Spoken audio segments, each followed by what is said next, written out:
Hi, I'm Ashley, the Monogram Mompreneur. Welcome to my channel if you're new here. So in today's video, we're gonna make a super quick stitch applique kids shirt for Valentine's Day. And so I'm going to show you start to finish how I do it, and I'll make sure to link everything I use today in the description box below. Let's get started. Okay, so what we're going to do is I've picked my fabrics out, and I'm just going to add some Heat Bond Light to the back of our fabrics. Both these fabrics I think were from Hobby Lobby a few years ago, so I'm not sure if they still have them. But so I have my heat press set to about 315. I've been loving doing Heat and Bond Light on my heat press. It's just easier. I've got my blank shirt. This one is from Love My Blanks. It's a new blanks company, super comparable to Blanks Boutique and ARB Blanks. So make sure you check them out. And so I've already creased my center, and let's go ahead and get these fabrics prepped, and we'll go ahead and get this on the machine. Okay, so if you're new to applique or embroidery, this is Heat and Bond Light. I buy it by the volt, and what you do is you just iron it on the back, and it helps your fabric keep it from fraying, and it adheres the fabric to the shirt or whatever you're pressing it on to make it extra secure, and so there's no wrinkles or bumpies. So let's go ahead and apply this to our fabric. I'm just going to use some parchment paper. I don't ever want to risk getting Heat and Bond Light on my heat press. So I'm just going to place my fabric, and you want to make sure it's the rough side down, okay? And we're going to place this over it just to make sure.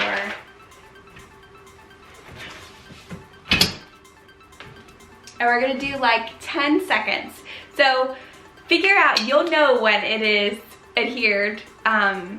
Once you start using Heat and Bond Light more, you'll definitely know when to peel and when not to peel. So let's see. So I'm gonna let that cool off. So it is definitely adhered. All right, let's go to our next one.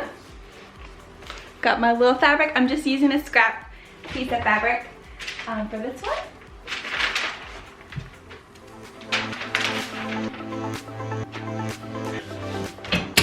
And if you're making a lot of shirts, you can go ahead and batch this, but I'm just making this one shirt, so I didn't want to waste all my fabric and put Heat and Bond Light on it. Okay, these are ready. I'm going to let them cool off a little bit. There we go. This one's cooled. So I always have more success when I peel it a little bit cold. And so literally it was like 10 seconds. And so you see the sheen. You see the difference? Okay? So we'll want to make sure that part is on the machine, the part we applique. There we go. Okay, so now we're ready to hoop our shirt and get it on the machine to embroider. Okay, so today I'm going to be using my 8x9 Mighty Hoop. It's probably the biggest I would go with this particular shirt. I have a smaller size too as well that I would probably use for these smaller shirts, but this one will fit. This is a 4T. Okay, so I'm going to use Old Faithful, my no-show Fusible PolyMesh. This is from World Widener. I'll link it below, and so I'm just going to go right over to the heat press and press it on the inside of the shirt real quick. You can also use classic Cutaway from All Stitch. Both of these work great for applique shirts. Okay, so I just have my heat press set to about 315, and I'm just going to make a piece big enough to cover my design. My daughter prefers no-show Fusible PolyMesh. She says it's less scratchy, and so we're going to do that for her today.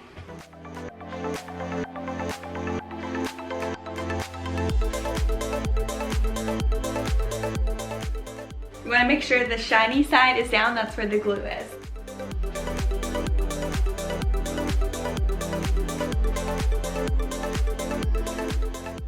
Okay, it's adhered, but not too much because I am going to peel it up and trim at the end, okay?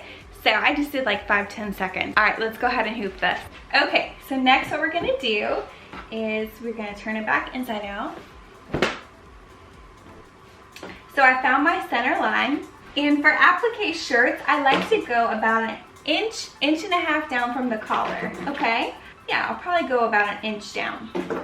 So I just like to keep that in mind when I'm hooping.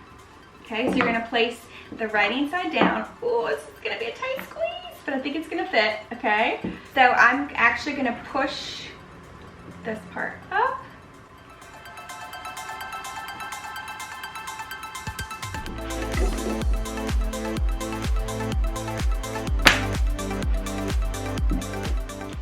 Okay, and so right there, I can see I've got about an inch or so, so I'll probably keep it closer to the top.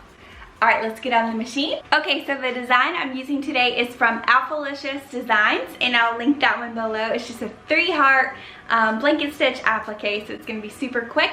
And then the font is from Jolson's Design, and I'll link that as well. Okay, so we have it hooped, ready. I have my embroidery machine set up to have the 8x9 mighty hoop. We've already oiled it and prepped the machine, so now we're ready to go.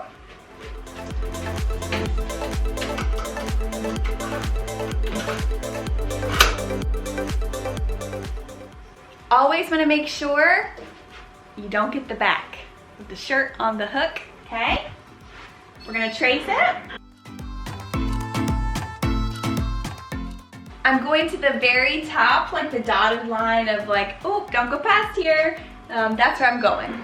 I'm gonna set up my colors and my stops, and then we'll get started.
Okay, it is finished. So let's go ahead and take it off. Look how cute that is. Oh my gosh, I'm glad. I was gonna do 3 different fabrics, but I really like the one in the middle. Okay, so I'm gonna take it off the mighty hoop and see how I did.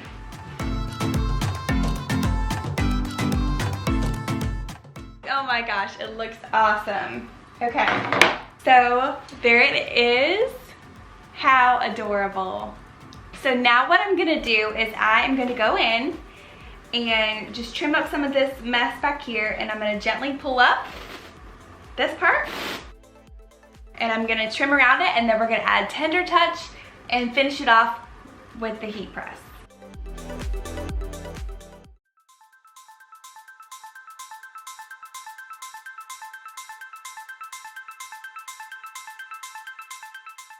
All right, so there's what the back looks like after it's trimmed. Okay, and I'm just gonna trim any like rogue red threads because those will show through. Let me look at the front. Before we press it, and so when we press it, this fabric's gonna adhere to the shirt too. Sometimes I do it, if I'm doing a satin stitch design, I will use my Cricut mini press, and I will do it before the final stitch. I will use this. It's perfect for applique. But for this bean stitch or blanket stitch, you don't have to worry about that. So let's go ahead, and I'm gonna trim up some places I didn't do as great with my cutting on. There we go. Okay, let's go ahead and do the tender touch to the back and finish this shirt off. Okay, so I've got it there, and this is tender touch. There's other brands called like Cloud Cover. I just prefer this brand. there is a rough side and a smooth side. The rough sided here. So I'm gonna measure it out. Some people just do rectangles or squares. I like to round my corners. I feel like it adheres better when you don't have a catch point. So I'm gonna go ahead and make like a big oval.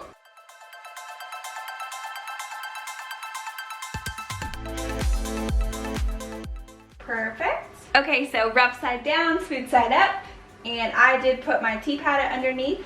I'm also gonna protect my heat press from any residue that was left from the no-show PolyMesh. Sometimes it leaves a residue, so I'm just gonna put this over it to protect my heat press.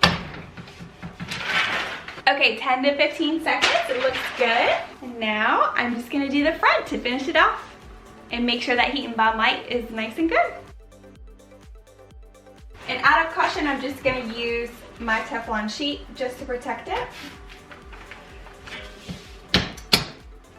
Probably not necessary, but just in case.